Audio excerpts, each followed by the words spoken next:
ಬನ್ನಿ ದಿಂಡುಗಲ್ ತಲ್ಪಾಕಟ್ಟಿ ಬಿರಿಯಾನಿಯನ್ನು ಬಾಸ್ಮತಿ ಅಕ್ಕಿಯಿಂದ ಮಾಡೋಣ.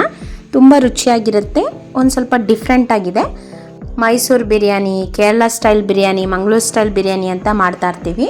ಹಾಗೆ ಇದನ್ನು ಒಂದ್ಸರಿ ಟ್ರೈ ಮಾಡಿ ನೋಡೋಣ ಬನ್ನಿ. ಆಮೇಲೆ ಇದನ್ನು ನಾನು ಕುಕ್ಕರ್ನಲ್ಲಿ ಮಾಡಿದ್ದೀನಿ, ಅದನ್ನು ಕೂಡ ಹೇಗೆ ಅಂತ ನೋಡೋಣ. ಈಗ ಒಂದು ಕುಕ್ಕರ್ಗೆ 150 ml ಎಣ್ಣೆಯನ್ನು ತಗೊಂಡಿದ್ದೀನಿ. ಇಲ್ಲಿ ನಾನು 3/4 kg ಅಕ್ಕಿಗೆ ಮಾಡ್ತಾ ಇರುವಂತಹ ಬಿರಿಯಾನಿ ಇದು. ಇದಕ್ಕೆ ನಾನೀಗ ಅರ್ಧ ಮುಷ್ಟಿ ಪುದೀನ ಹಾಗೆ 2 ಮೀಡಿಯಮ್ ಸೈಜ್ ಈರುಳ್ಳಿಯನ್ನು ಹಾಕಿ ಈ ರೀತಿ ಒಂದ್ಸರಿ ಮಿಕ್ಸ್ ಮಾಡಿ ಅದನ್ನು ಒಂಚೂರು ಫ್ರೈ ಮಾಡ್ಕೊಳ್ಳೋಣ. ನೋಡಿ, ಫಸ್ಟು ಎಣ್ಣೆ ಹಾಕಿದ ತಕ್ಷಣವೇ ಪುದೀನ ಹಾಕಬೇಕು, ಆನಂತರನೇ ಈರುಳ್ಳಿ ಹಾಕಬೇಕು.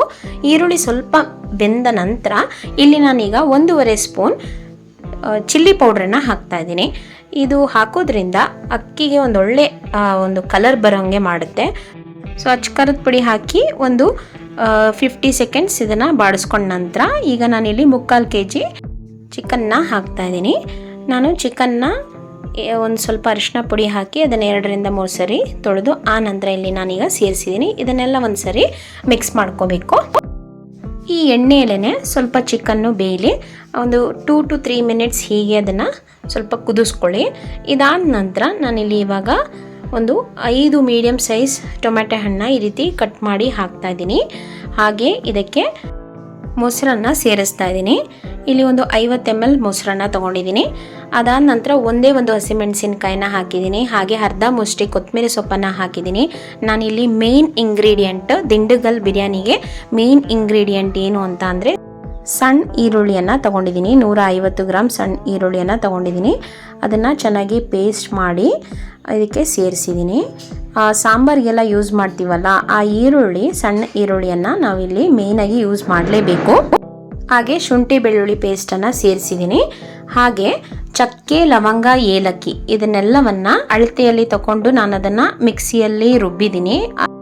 ರುಬ್ಬೇಕಾದ್ರೂ ಸ್ವಲ್ಪ ನೀರು ಹಾಕಿ ರುಬ್ಬಿದ್ದೀನಿ. ಯಾಕೆಂದರೆ ನಾನಿಲ್ಲಿ ಕ್ವಾಂಟಿಟಿ ತುಂಬ ಕಮ್ಮಿ ತಗೊಳ್ಳೋದ್ರಿಂದ ಚಕ್ಕೆ, ಲವಂಗ ಮತ್ತು ಏಲಕ್ಕಿ ಪುಡಿ ಆಗೋದು ತುಂಬ ಡಿಫಿಕಲ್ಟ್ ಆಗಿರುತ್ತೆ. ಅದರಿಂದ ಅದಕ್ಕೆ ಸ್ವಲ್ಪ ನೀರು ಹಾಕಿ ರುಬ್ಕೊಂಡಿದ್ದೆ. ಹಾಗೆಯೇ ಇದಕ್ಕೆ ಸ್ವಲ್ಪ ರುಚಿಗೆ ತಕ್ಕಷ್ಟು ಸಾಲ್ಟ್ ಹಾಕಿದ್ದೀನಿ. ಈಗ ಚೆನ್ನಾಗಿ ನೀರು ಕುದಿಲಿಕ್ಕೆ ಸ್ಟಾರ್ಟ್ ಆಗಿದೆ. ಚಿಕನಲ್ಲಿರೋ ನೀರು ಬಿಟ್ಟಿದೆ. ಹಾಗೆ ನಾವು ಹಾಕಿರುವಂಥ ಎಲ್ಲ ಇಂಗ್ರೀಡಿಯೆಂಟ್ಸಿಂದ ನೀರು ಹೊರಗಡೆ ಬಂದಿದೆ. ಆ್ಯಕ್ಚುಲಿ ಇವಾಗ ನಾನು ಈ ಒಂದು ಗ್ಲಾಸ್ನಲ್ಲಿ 3 ಗ್ಲಾಸ್ ನೀರನ್ನು ಹಾಕ್ತಾ ಇದ್ದೀನಿ. ನಾನು 2.5 ಗ್ಲಾಸ್ ಬಾಸ್ಮತಿ ಅಕ್ಕಿಯನ್ನು ತೊಗೊಂಡಿದ್ದೆ. ಅದಕ್ಕೆ ನಾನೀಗ 3 ಗ್ಲಾಸ್ ನೀರನ್ನು ಹಾಕಿದ್ದೀನಿ. ಆ್ಯಕ್ಚುಲಿ ಈಗ ನಾನು ಚಿಕನ್ ಕುದಿಬೇಕಾದ್ರೆ ಅರ್ಧ ಗ್ಲಾಸ್ ನೀರು ಅಲ್ಲೇ ಇತ್ತು. ಆದ್ದರಿಂದ ನಾನಿಲ್ಲಿ ಬರೀ 3 ಗ್ಲಾಸ್ ನೀರನ್ನು ತಗೊಂಡಿದ್ದೀನಿ. ಒಟ್ಟಾರೆಯಾಗಿ 3.5 ಗ್ಲಾಸ್ ನೀರನ್ನು ಯೂಸ್ ಮಾಡಿದ್ದೀನಿ.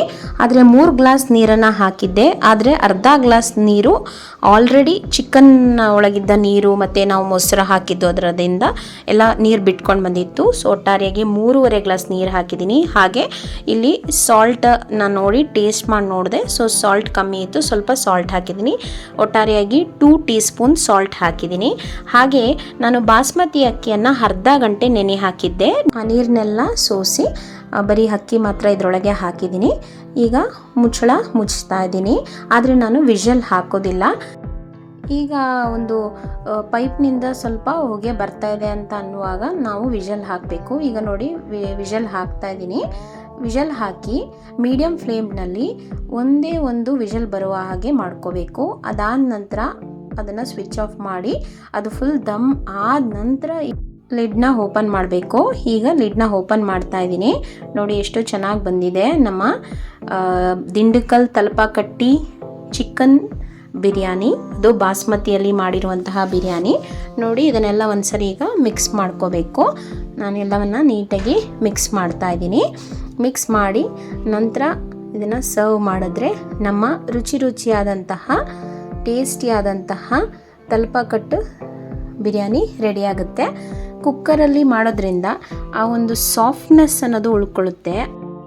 ಬಾಸ್ಮತಿ ಅಕ್ಕಿ ಕೆಲವೊಮ್ಮೆ ಜಾಸ್ತಿ ನೀರು ಹಾಕ್ಬಿಟ್ರೆ ಅದು ಎಲ್ಲ ಹಾಗೆ ಗಂಜಿ ಆಗಿಬಿಡುತ್ತೆ. ಅಥವಾ ಕಮ್ಮಿ ನೀರು ಹಾಕಿದ್ರೆ ತುಂಬ ಒರಟಾಗಿರುತ್ತೆ. ಆದರೆ ಇಲ್ಲಿ ನೋಡಿ ನಾವು ಯೂಸ್ ಮಾಡಿರುವಂತಹ ಎಲ್ಲ ಅಳತೆಯಿಂದ ಕರೆಕ್ಟಾಗಿ ಬಾಸ್ಮತಿ ಅಕ್ಕಿ ಕರೆಕ್ಟಾಗಿ ಬೆಂದಿದೆ. ನಾನು ಈ ಒಂದು ಏನೇನು ಸಾಮಗ್ರಿಗಳನ್ನ ಯೂಸ್ ಮಾಡಿದೆ ಅದನ್ನೆಲ್ಲವನ್ನು ಡಿಸ್ಕ್ರಿಪ್ಷನ್ ಬಾಕ್ಸ್ನಲ್ಲಿ ML ಲೆಕ್ಕದಲ್ಲಿ ಮತ್ತು ಯಾವ್ಯಾವ ಇಂಗ್ರೀಡಿಯನ್ನ ಎಷ್ಟೆಷ್ಟು ತೊಗೊಂಡಿದ್ದೆ ಅದನ್ನೆಲ್ಲವನ್ನು ನಾನು ಇಲ್ಲಿ ಡಿಸ್ಕ್ರಿಪ್ಷನ್ ಬಾಕ್ಸ್ನಲ್ಲಿ ಹಾಕ್ತೀನಿ. ನಿಮಗೆ ಈ ವಿಡಿಯೋ ಇಷ್ಟ ಆಗಿದೆ ಅಂತ ಅಂದ್ಕೋತೀನಿ. ಹಾಗೆಯೇ ಇಲ್ಲೊಂದು ನೋಟ್ ಮಾಡೋದಕ್ಕೆ ಇಷ್ಟಪಡ್ತೇನೆ. ಅದು ಏನು ಅಂತ ಅಂದರೆ ದಾವಂತ್ ಅವ್ರದ್ದು 100 ರೂಪೀಸ್ ಬಾಸ್ಮತಿ ಅಕ್ಕಿ ಸಿಗುತ್ತೆ, ಅದರಲ್ಲಿ ನಾನು ಇದನ್ನು ಮಾಡಿರೋದು. ಅಷ್ಟೇ ಟೇಸ್ಟಾಗಿ ಬಂದಿದೆ, ಹಾಗೆ ತುಂಬ ಸಾಫ್ಟಾಗಿ ಕೂಡ ಬಂದಿದೆ. ನಿಮ್ಮನೇಲಿ ಒಂದು ಸರಿ ಟ್ರೈ ಮಾಡಿ, ಚೆನ್ನಾಗಿ ಬರುತ್ತೆ. ಚೆನ್ನಾಗಿ ಬಂದರೆ ನನ್ನ ಚಾನಲ್ನ ಸಬ್ಸ್ಕ್ರೈಬ್ ಆಗೋದನ್ನ ಮಾತ್ರ ಮರಿಬೇಡಿ. Thanks for watching.